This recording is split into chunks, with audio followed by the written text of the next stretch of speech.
کیفیټریا کې به مې ډوډۍ خوړه او جیب خرڅ به یې راله روپۍ مې پرې راکولې د کاري نه به یې راکولې بیا چې زه رالم دلته نو مې واپس کړې ورته نو بیا هغه تر دې چې مې راغی جان نو هغه ما له روپۍ لږې شان راولېږلې زه په لنډن ته رسېدی شوم بس او ما ته ویل چې مه راځه او دا کورس خلاص که بیا راشه او دا دی خو ما ورته ویل اوس نه کېږي ما باندې ډېر تکلیفونه تېر شوي لږې تندې نو ما ویل سر دې وخوري کورس ځم کلي ته هلته به په کور را جمع کړم دی او کالي جاره به راغونډه کړم د نیکه بابا د ځمکې مې نو بس بیا به راشم کورس به هم خلاص کړم کورس هغه پریکټیکل چې ستا پاتې شو نو تیوریټیکل خو مې ټول خلاص کړی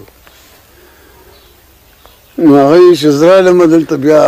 باچا خان لیدو لاړم دلته کې خلکو شکایتونه ورته کول چا به ورته پیرنګانو جامې اغوندي چا ورته ټوپۍ په سر را پسې خدای خیر ملګرالې ورته را هیټ ولې په سر ما ورته ویل بابا زما خپل سر دی هر څه چې په سر نو تاسو ولې خفه کېږئ بیا زما آسونه ډېر خوښول یو کرنیل نه مې نوخار کس اخیستی و په هغې به زه پټو ته تلم راتلم وی بیا دروند کښېنه په حجره کې چې سم د خانانو په شان ته په اسمان یې ټټ ټټ دی خوا کټ کټ دی خوا وی دغه یې جوړ کړي یاره زه هم ډېر تنګ شوم او هغوی هم رانه تنګ شوم باچا خان ته یې خطونه ولیکلي د دې مړ پر سم رواج نه پوهېږي او دا دی هغه دی هغه چې زه لاړم هغه د ما نه ټکټ میکټ واخېست او د یې جواهرلال له ولېږله چې دا زوی زما ټول امریکنۍ شوی دی او زه یې وړوکي لېږلم زموږ هوم لایف هم نو چې واړونه مور مړه شوه او مور مې ډېر عجیبه حالت کې مړه شوه خو باچا خان خپل هغه سوانح عمرې کې مې لیکلي دي یو ملا ورته وویل چې دا کټه تو شوه بس ځان عفر کړه ده په ځای نو ته به مړه شې دی او بچ شي نو بس هغه همغه وکړل نو په سبا له هغه ناجوړه شوه زه بچ جوړ شوم په درېیمه ورځ د کټه پاڅېدم او هغه لاړه ګورله نو ما دا نه منل دی خو به دا خبرې کولې خو چې باچا خان بایوګرافي کې مې ولیده نو بیا ما هم منله نو هغه بیا زه لاړم جواهرلال سره یو کال هلته وم الہ آباد کې بیا د بهار د ارتکویک راغی 1935 کې نو هلته هېڅ انتظام نه و هغې کې 75 خلک خو ګورمنټ منل چې مړه شوي دي خو ډېر خلک مړه وو او هېڅ د ریلیف انتظام نه و د هسپتال نه و سټریچرز نه و اوس خو هر څه لږوله لاړه شي که نه خو پیرنګانو وخت د هندوستانیان دقسې پراته وو زخمیان مړه کېدل نو ډېر پقار شو او خاص هم غوسناک وو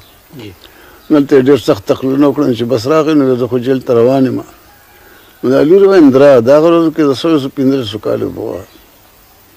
هغه به داسې یوویشتو دوهویشتو وم نو موږ ته ویل چې ما تاسو له ټیګور یونیورسټۍ کې انتظام کړی تاسو دواړه به هلته ځئ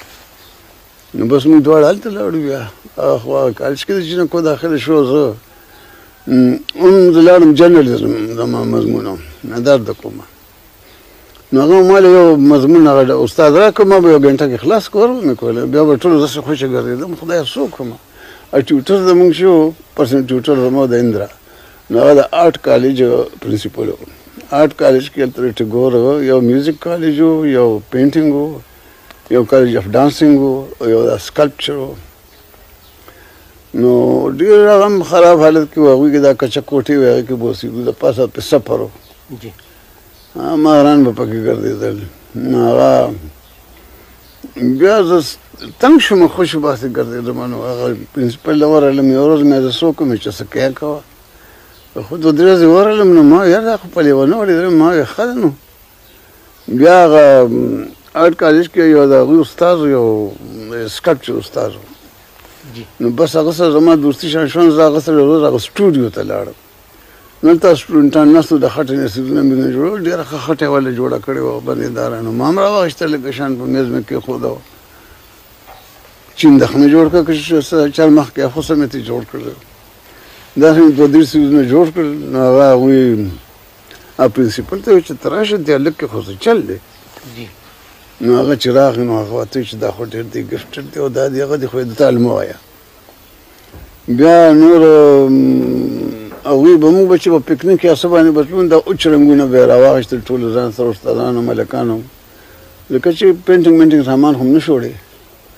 نو هغې باندې به سکیچنګ میچنګ کوه دا کریان که نه کوم چې اوس زما دلته کې هغه شوي دی هغه زما هغې باندې کوم زه خو مکس کوم کریان او کله ناکله آیل کلرز کني کریانز او پوسټرز ټول زه ګډوډ استعمالوم نو د هغې پته نه لګي دغه ته آرټسټانو ته چې ګوري ورته نو هغې کې بعضې افیکټس پکې داسې چې هغه پوسټر کلرز کې نشي راتلی ځکه چې هلته ما کرن استعمال کړي خو خو یو دوکه شان دی چې کوم نو هغه بس بیا د هغې ځای نه رالم شانتنیکیتن بیا یو څه موده پس یو کال پس مې بابا راغی د جیله را خلاص شو نو هلته راغی د هغې پر زه بیا د هغوی د یونین صدر وم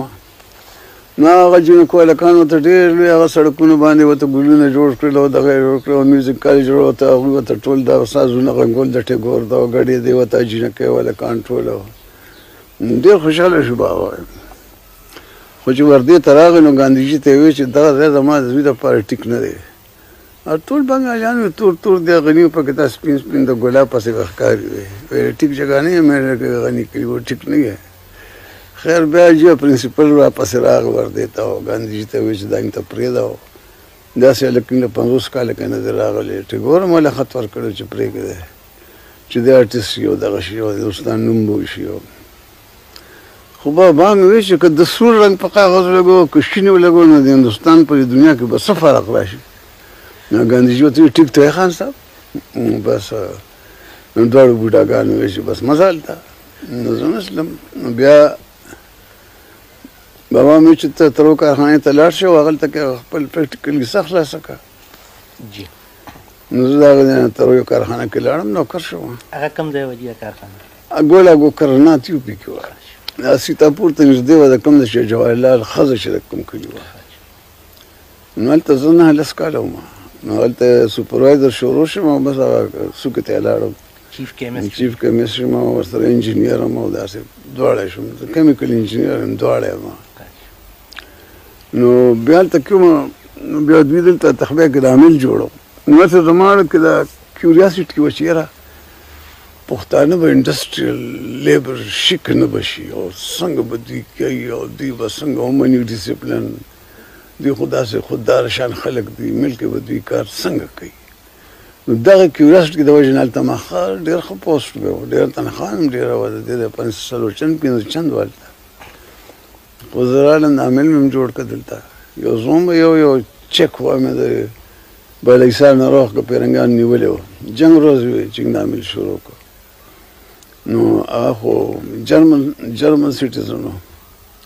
نو بس ما هغه دواړه شروع شوته نو جوړم که نو کله نه کله به کېناستو خندل مې هم ځان پورې ځکه چې څنګه ډاکټران چې وو نو هغوی خو نټ او بوټ کې فرق نه شو کولی هغوی په دې نه پوهېدل چې اوس په تخبیه کې خو سایډنګ هم نشته چې هغې باندې زیاتي د ریل هغه ډبې ودرېږي خو یو لاین تللی دی اوس دا مشینري به کوزه وکړم زه نه خو خیر مردان کې مې یو سایډنګ صحیح کړو نو هغه هماغه سټیشن ماسټر ته وویل خو بیا کریز نو بیا هغې له ما کرین جوړ کړ دلته په هغه د اوسه پورې ولاړ دی په هغه پاټلۍ د پاسه مو لګاو